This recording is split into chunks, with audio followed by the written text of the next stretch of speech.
Senior advocate और all India Muslim personal law board के secretary Zafaryab Jilani एक जहदकार थे जिनकी खिदमत नाकाबिल फरामोश हैं। ताज़ियती जलसे से वहीद अहमद एडवोकेट। तेलंगाना मुस्लिम एडवोकेट फोरम और एडवोकेट फोरम फॉर जस्टिस की जानिब से अलहाज मौलवी वहीद अहमद एडवोकेट रियासती फोरम सदर व साबिक़ा रुकन तेलंगाना स्टेट वक्फ बोर्ड की सदारत में हैदराबाद मेट्रोपॉलिटन क्रिमिनल कोर्ट के रूबरू विजडम लॉ चैम्बर में एक इजलास मुनक़िद हुआ, जिसमें रियासती नायब सदर फोरम मोहम्मद मसीउद्दीन एडवोकेट, रियासती नायब सदर महमूद सलमान खान एडवोकेट, से ज़ीशान अहमद एडवोकेट व दीगर वकला की मौजूदगी में मरहूम मोहतरम ज़फ़रयाब जीलानी का ताज़ियत पेश की गई, जिसमें तेलंगाना मुस्लिम एडवोकेट फोरम और एडवोकेट फोरम फॉर जस्टिस के रियासती सदर और साबिक़ रुकन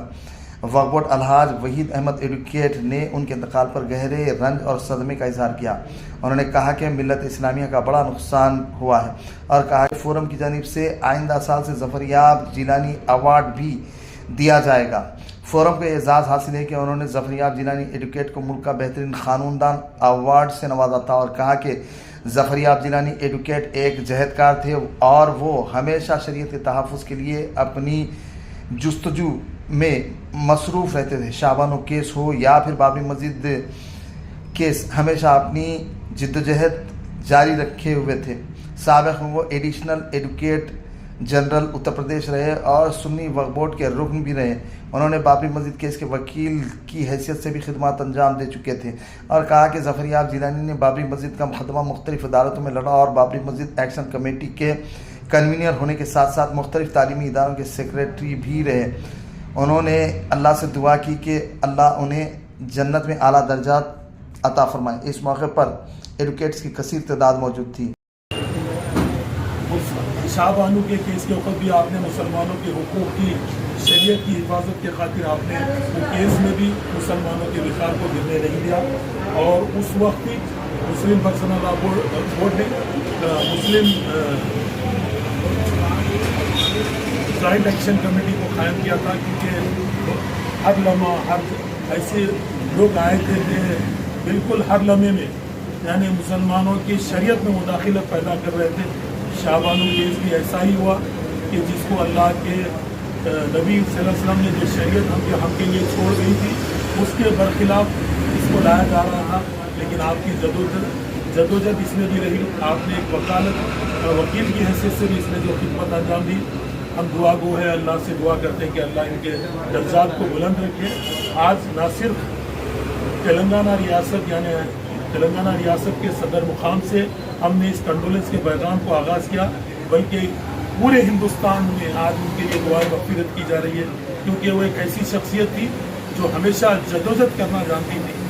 स्ट्रगल करना जानती थी और आपकी जो खिदमत है उसको हम सहराते हैं और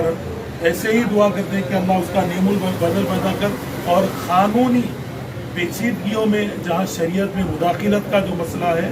उस दुनिया का नुकसान हुआ, क्योंकि ये ऐसी शख्सियत थी जिनको मैं समझूंगा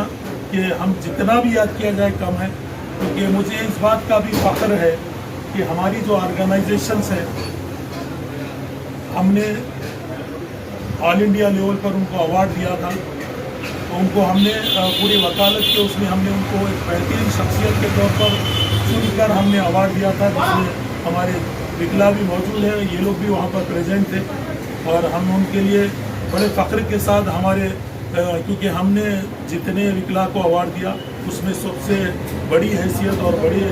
फ़ख्रिया अवार्ड हमने ज़फ़रयाब जीलानी साहब को दी थी, क्योंकि वो हैदराबाद के दौरे पर भी थे और हम उनके दरमियान में हाजिर भी हुए थे। लेकिन जब उनसे हम आपस में हमारा जब मिलाप हुआ तो हमें इतनी अच्छी नसीहतें वो किए थे कि उन्होंने बेहतरीन तरीके से हमको बिठाकर बेहतरीन तरीके से सिखाया था। आज भी हमारे कानों में उनकी आवाज़ गूंज रही है। हम दुआ गो है अल्लाह से, क्योंकि हमें याद आ रहे हैं, क्योंकि हमारे लिए बहुत बड़ा नुकसान है, बहुत ही एक सदमे का बास है। हम अल्लाह से दुआ गो है अल्लाह इनकी मेहनतों को कबूल करे और वो एक स्ट्रांग शख्सियत है, कभी भी किसी से डर खौफ का माहौल नहीं था, ये हिम्मत के साथ सबका मुकाबला करते थे।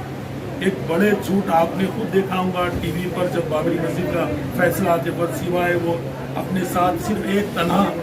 मैदान में थे आज उनकी कुर्बानियों को हम भूल नहीं सकते, उनकी कुर्बानियाँ जो मिल्लत पर है, न सिर्फ मिल्लत पर बल्कि शरीयत पर भी उनके जो है